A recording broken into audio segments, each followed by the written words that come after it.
Join us and speak like a native English speaker. Our mission, to improve spoken English skills for all management professionals around the world. Yes, the story is about SARS. Happened in 2002 in China.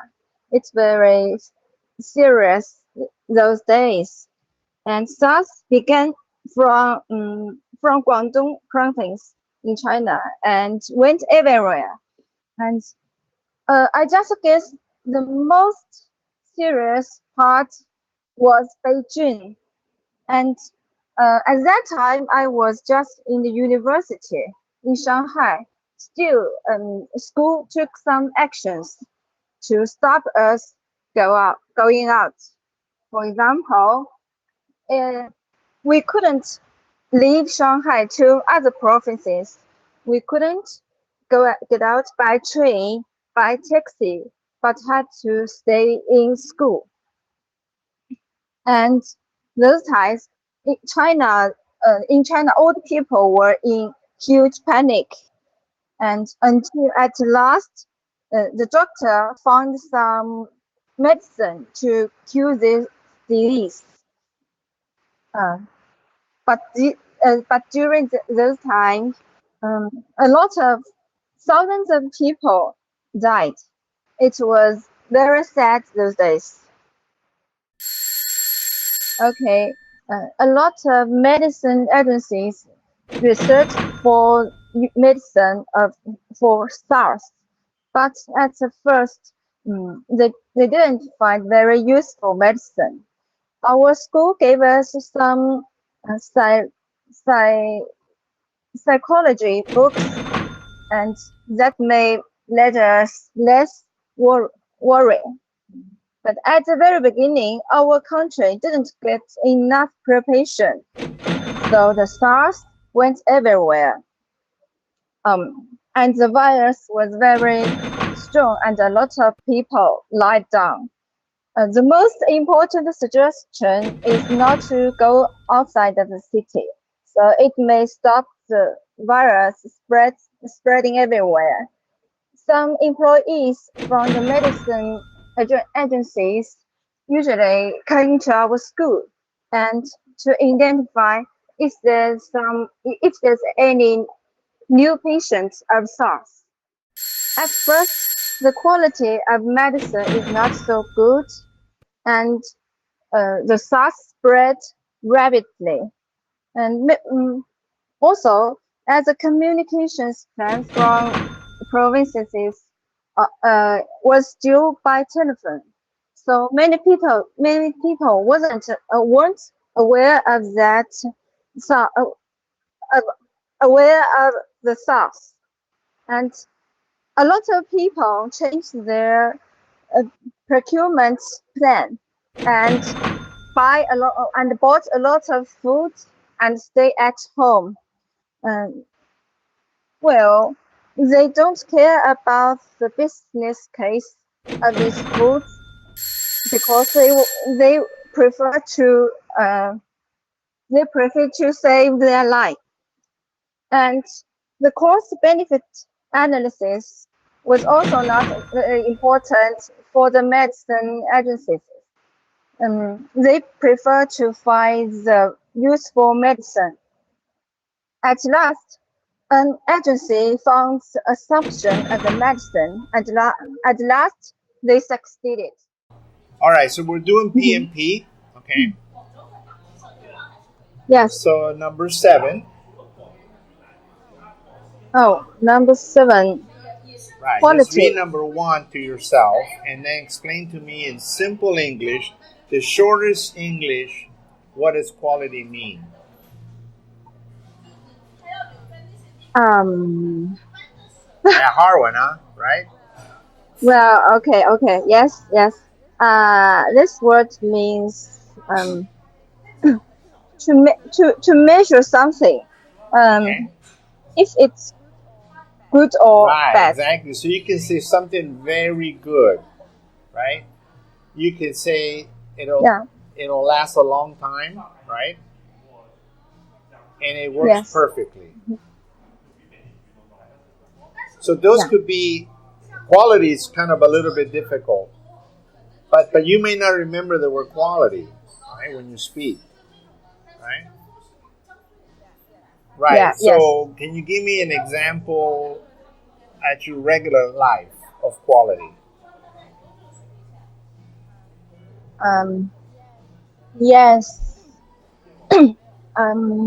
For example, if I buy a kind of goods Right. and there are two brands with the same price, then I will measure the quality to decide which one to buy. And if you get a better quality product, is that cheaper? Less price? Usually, I think more price or less price? Usually, good. More price. Right. More price. So it's more expensive, right? Always, correct? Right? Always, right. And how about quality of life? Well, quality of life. Does that increase? Does that increase your budget, or not? Yeah, if I want to keep the high quality of life, my cost will be higher. Right. Because you probably spend more time on leisure activities, right? Yeah. Yes. Okay. So quality is kind of important if you could afford it, correct? Yeah. Because correct. if you could also say quality of life if you spend a lot of time with your husband and your son, right? That's quality of life too, right? But that's course. not more expensive, is it? Yeah. Probably not, right? But a lot of people may not see that as quality of life. They might see that as a waste of time, right? You're no, right. I'm telling you, in You're America, right. America is a very, very capitalistic country. Okay, very capitalistic. Okay, so parents they think earning money will give them a better quality of life than spending time with their children. Right. So that one is a hard question, right? Yes. I think it's the same in I China. think spending time with your child and your husband, although you may have maybe your car may not be as new, or you may not be able to travel as much, or you may not be able to wear very expensive clothes. I think it's a very better quality to your life. Yeah. Okay. Very good. Very good. Okay. How about number 8? Number 7. Yeah. Number 8. Don't use the word management. Okay. Take the word Don't use the word management. Okay. So it's communications plan. Yeah. Okay. Yes, I read number 1.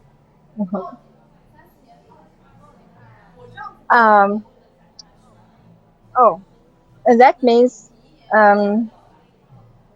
how to say that? It means when I want to do some project, there will be a plan to communicate with each partner. Right. Okay. So at work, what's the communication plan with your team members? At work. Yeah. What is your communication plan with your team members? Yeah. For example, I may tell them the schedule of a project or some working cost of our team. How to share working cost. Right, but something like that. Communication plan in general is going to be how you actually going to communicate with them. How you going to exchange information. So usually you will at work through email, right? Email is probably the biggest. Yeah, yes. So the communication plan will be you're going to communicate using email, right? You're probably going to have meetings, Yeah. right? Maybe one. Oh, okay. Right? Mm-hmm. Yes, So, I so understood. you tell me now. Mm-hmm. Usually, for my team member, we communicate by emails, and sometimes we also hold a meeting. Right. Exactly. And so that's like a plan. So you'll meet with your team members probably every morning, right? And maybe you meet with your boss once a week, perhaps with the other managers, right? So Yes. Okay. So yes. what's your communication plan in your regular life? Well, for example, I communicate with my husband maybe once a week about the family cost. Okay. All right. Okay. Good. Mm-hmm. Okay. And how about your son? Yeah. My son, I communicate with him every day to talk about the homework. And how do you communicate through email, through the WeChat, or face to face? With my son, we talk face to face. Face to face, right? Mm-hmm. So a lot of times you'll have a meeting at work where they want face to face. Most of the time on the phone, people can just call in and everybody talks on the phone, right? But sometimes face to face is important at work, correct? Well, yes. So about you, Paul. So I just guess most of your communicate plan is by WeChat. Exactly. Our communication is through the internet, right? Using the internet, right? Right. Okay. Exactly. Yeah. Because for us, so your communication plan has to be sufficient, has to be effective enough to make sure that the team progresses forward, right? Yes. And in the case of your son, you have to do face to face. For one thing, he does not have access to these other tools yet, correct? And face to face is very important with your child. Face to face here. I know this is kind of because it's a new era. We're using technology in our favor, right? Traditionally, most people feel very uncomfortable. They want to do face to face. Yes. Being a global world, this is we have to also be practical, correct? Right. So we have to remember these things: the tools that's available, and then the effectiveness. And if we would see no progress, right? I mean, we have to see the KPIs, right? The key performance indexes. If we don't see it, we have to see what's wrong. Maybe the communication, maybe over the internet doesn't work. It's probably not going to work. Most people would be scared to try this, right? I mean, I'm sure that when Red Eyes told you, you probably thought, wow, this is kind of strange. Mm-hmm. I mean, who is this guy, right? Right. But after you do it one time, because it's such a new way of doing something, right? Yeah. Yes. Right. So the communication plans you have to keep updating them. Okay. So remember that all these plans have to be continuously updated because things change, right? Technology changes, people's needs change. The performance may not be very good, so you have to keep changing it as a manager, right? Okay? Exactly. Okay, very good. Number 9? Number 9, no management. Don't use management. Procurement, plan. Yeah. That just means to well. So can I say it's also it's similar to supply plan? It's just to buy. How you gonna buy things, right? That's Yeah. all it means. Procurement means to buy. Okay. Yeah, To buy. that's Yeah. all. Don't Okay. make it no more complicated than that. Don't. That's why I don't want you to read the.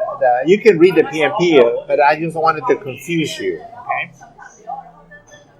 It just means how do you acquire the things you need for the team. Like it could be computers, it could be more team members, right? It could be a location, and there's always some kind of a contract, or if you're going to buy. I mean, there's got to be a process. If you're going to buy a car, you got to talk to your husband, correct? Or if your husband, yeah. So if they're big purchases, then they give it a formal name like procurement because the investment is bigger, and it could be something that you're renting or leasing. So there's contracts involved, and that makes it more complicated. Yes. Okay. Okay. Okay. So it kind of falls on any kind of anything the team would need as far as like physical infrastructure or more expertise, whatever you would need. Okay. Yeah. At home it would be like probably like you buy a car or maybe furniture, refrigerator. If you have to bring in a person to clean the house, right? Yeah. Yes. So remember, we want to be able to understand it in the context of work and also in the context of personal life. Personal life gives you a better feel for the word. Okay? So procurement, that's kind of even for Americans, it's like very too serious. Okay? It's like you think only that in work. No, it just means to buy something. Buy or rent it. Buy, rent, lease something. Okay? Yes. Buying your house, that would be under procurement when you that be a procurement plan. Okay, all right. How about number 10? Yes. Business case. Simple English. Simple English. Simply English. And maybe it's is it an example of a kind of business model? No, okay, it's just when you want to buy something, you got to have a reason, right? Yeah, of course. So business case just means that's the reason why you want to buy this, why you want to invest in this. That's all it means. Business case means the reason. Like 为什么? Okay, it's the reason.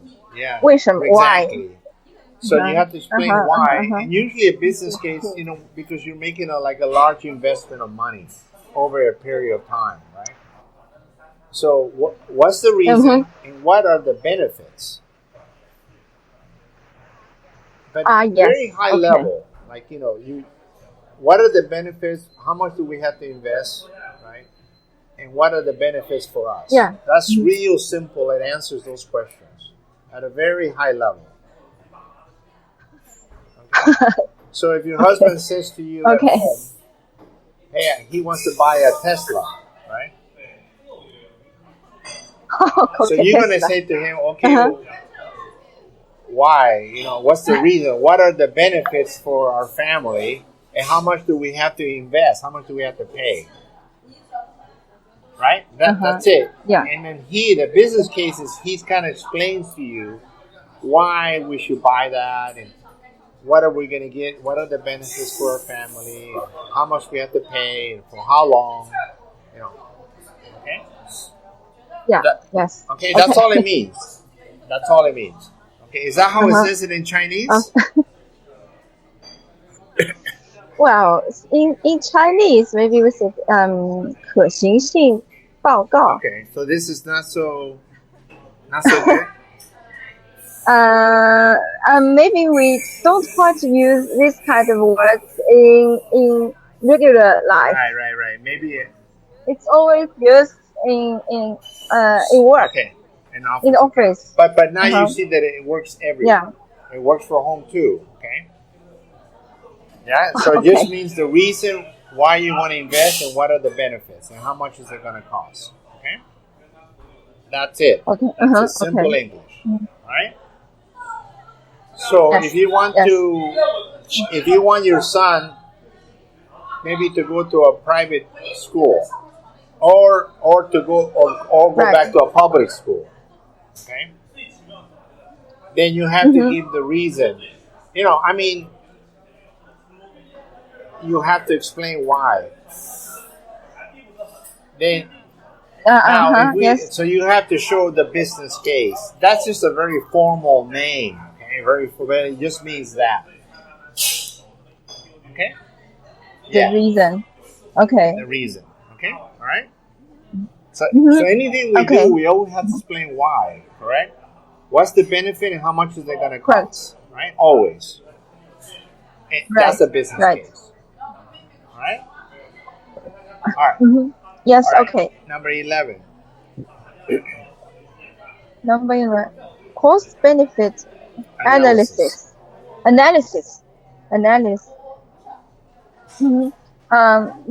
I think when we need to do a business case, we should do the cost benefit analysis first. So 11 is inside of 10. Okay, that's it. That's it. That's it. So the cost benefit analysis is very important, correct? How much is it going to cost, and what is the benefit to the family? If your husband says we buy a Tesla, it's going to cost, I don't know, 1 million RMB, okay? And the benefit is that he's going to feel good. Is that a good benefit? Maybe to my husband, it's very perfect. But not to... Yeah, that's not going to be a good reason, is it? So you're going to have to tell your husband, and go, well, darling, I love you, but that's not a really good reason. That's not a good benefit for the family, right? Correct? Right. So at work, it's a little bit more clear, right? So whenever you want to have a new project, you got to have a business case first. That means why are we doing this? Why are we doing this? What is the benefit? And then you have to do the cost-benefit analysis is more with numbers. You have to really crank the numbers. And the main thing there is kind of like the ROI. Return on investment. So the benefit... Remember, the benefits could be tangible or intangible. That means it could be like money, money coming back. That's a benefit, right? Or it could be a feeling. Okay. Right. Okay. You know that when they came up with the email in America back in the 1960s, email. Okay. Email. They could not figure out what the benefit was. And everybody said this is a really bad idea because what's the benefit to email? It costs money, but there's, email is like free, right? So what's the benefit, right? What do you think the benefit is? Yes, it makes the communication become rapid. So it makes number 8. Okay. Yes, make the communication plan rapid. So that's a huge benefit to the whole world, the whole country, right? Oh, yes. But there's no return in money, okay? Because nobody pays for that, right? Right. So that's the intangible benefit. Intangible. Okay, no money. So tangible means money. Intangible means no money. But we all Okay. feel good. We can communicate a lot better. Everything gets better with email, right? Okay. Right. All right. It's okay. Yes. Oh, Yeah. are you all right? Go ahead. How about, So I should say bless you. no. When you cough, only when you sneeze, when you go Yeah. achoo, then you say bless you. But when you cough, Oh. cough, no bless you, no bless you. Yeah. Okay. You say All it, right. go, are you okay? That's all. Okay. Perfect. Yeah. Perfect. Yes. How about number 12? All right. Number 12, assumption. That means if something happened. Well, no. Assumption means whenever you're going to do something, whenever you make a plan, you don't know all the facts. Correct? Right. So Correct. say you and your husband are going to go on vacation to Paris. Okay? So Right. you don't know the exact price of the flight, of the ticket. But you may think, well, I think it's going to be around 2,000 USD. Maybe, I don't know what 2,000 is. Maybe a 12,000 RMB. Okay? Or maybe a 1,000. Okay? So 6,000 RMB. Right? But you don't know for sure. Right? So when you're making the Right. plan with your husband, you're talking, and it's maybe real late at night, and you're just talking. So you make an assumption. You go, I think it's about 6,000 RMB, and then the next day you check on the internet, and then you know the actual amount, and then you replace that assumption. Replace it. So assumption right. is when you just don't know the exact number, but you think it's around this much. Okay? Yes. Okay, I Okay, understand. do you know, if I want to go to Beijing, do you know how much the ticket costs? Well, I just my assumption is about by plane the ticket will be 1,500. Okay, 1,400? Okay. 1,500. 1,500. Right? So, Yeah. okay. So then, maybe tomorrow we look at the internet and we go, okay, well, it's 1,300. Okay, so your assumption was pretty good, right? But if we find out the ticket is 3,000, then your assumption is not very good. Okay, but in order for us to plan something, we have to have assumptions. We can't have all the information right in front of us. Okay. Right. So that's what assumption is. It's an educated guess. Okay? Yes. All right. Yes. Now, see, there's some things we cannot make assumption. If you want to fly to the moon, how much does that cost? Well, maybe a huge amount. It's too far. We can't even make assumption because it's when. Educated guess means that we know it. We have some idea, right? All right. So we can make an assumption about how much it costs to go to Beijing or go to America or go to Europe because that knowledge has been around, right? So it's an educated guess. Okay, that means we guess based on we have knowledge. We have knowledge of this. Right. So that's assumption based on some facts, some knowledge. Based on knowledge, not fact, but knowledge. Not fact. Yeah. Okay. Yeah, exactly. Fact means exact. Okay. Okay. All right. Very good. All right. This concludes the session. Thank you for choosing SEI Project Management Services. Have a nice day. If you like this video, give us a thumbs up and hit that like button.